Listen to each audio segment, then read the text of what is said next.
Hi friends, welcome to my channel. இன்னைக்கு நம்ம ரவை கிச்சடி எப்படி பண்ணுறதுன்னு பார்க்கலாம். அதுக்கு வந்து அரை டம்ளர் ரவை எடுத்திருக்கேன். 2 பேருக்கு தேவையான அளவு. தாளிக்கிறதுக்கு எண்ணெய், கடுகு, உளுந்தம்பருப்பு, கடலைப்பருப்பு எடுத்திருக்கேன். மஞ்சத்தூள், கொஞ்சமாக மஞ்சத்தூள். அடுத்து வந்து வெஜிடபிள்ஸ் வந்து கேரட்டு, பீன்ஸு, மிளகா, இஞ்சி, வெங்காயம், தக்காளி இதை கட் பண்ணி சேர்த்துக்கலாம். வெஜிடபிள்ஸ் கட் பண்ணியாச்சு. இப்போ நம்ம சட்டியை ஹீட் பண்ணிக்கலாம்.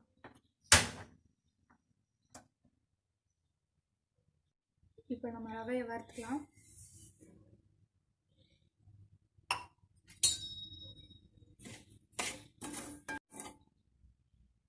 இப்போ ரவை வறுபட்டுருச்சு. இப்போ நம்ம வேற பவுலில் ட்ரான்ஸ்ஃபர் பண்ணிக்கலாம். இப்போ பேனில் எண்ணெயை ஊற்றி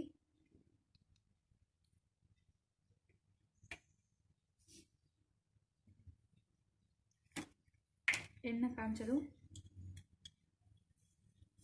கடுகு, உளுந்தம்பருப்பு ஒரு ஸ்பூன்,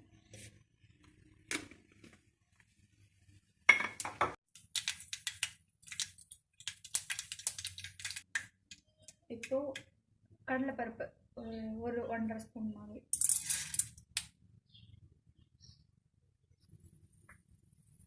இப்போ இஞ்சி, நறுக்கி வச்ச இஞ்சி,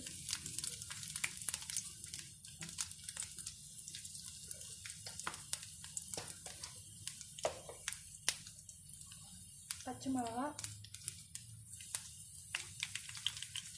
வெங்காயம்,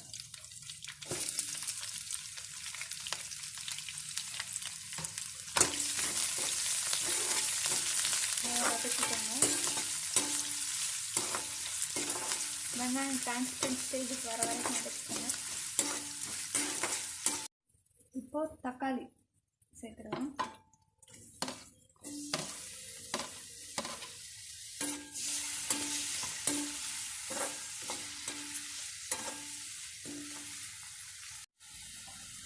இப்போ கொஞ்சமாக மஞ்சத்தூள் ஆட் பண்ணிக்கலாம். இது வந்து ஆப்ஷனல் தான், உங்களுக்கு கலருக்கு வேணும்னா ஆட் பண்ணிக்கோங்க.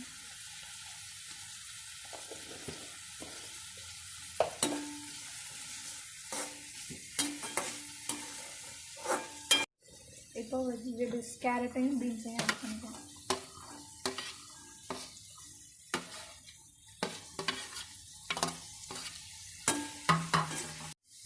இப்போ வந்து கேரட் வெஜிடபிள்ஸ் வந்து நல்லா வந்து இதில் குக் ஆயிடணும். அப்புறம் நம்ம ரவை போட்டுட்டோம்னா அந்த இது குக் ஆகாது. ஸோ அதுக்கு முன்னாடியே ரவை போடுற முன்னாடியே நல்லா நம்ம எவ்வளோ வேணுமோ அவ்வளோ குக் பண்ணிக்கணும். இப்போ நம்ம 1/2 கப் ரவைக்கு 1.5 கப் தண்ணி ஆட் பண்ணிக்கலாம்.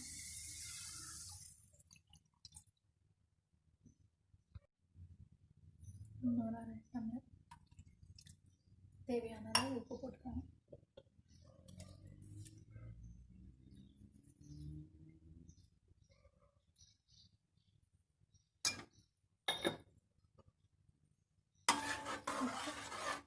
இதை மூடி போட்டு நல்லா வேக வச்சுருங்க காய்.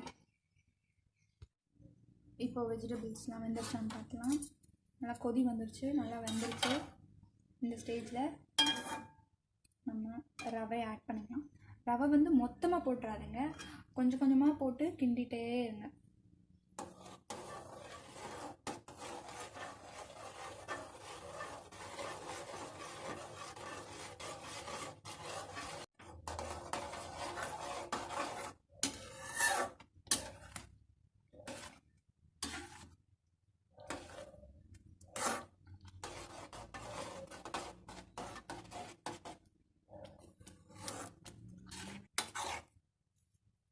இப்போ கிச்சடி ரெடி ஆயிடுச்சு.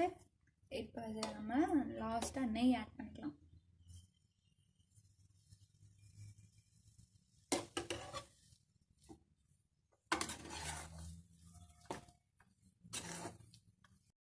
அவ்வளோதான், சுவையான ரவா கிச்சடி ரெடி ஆயிடுச்சு.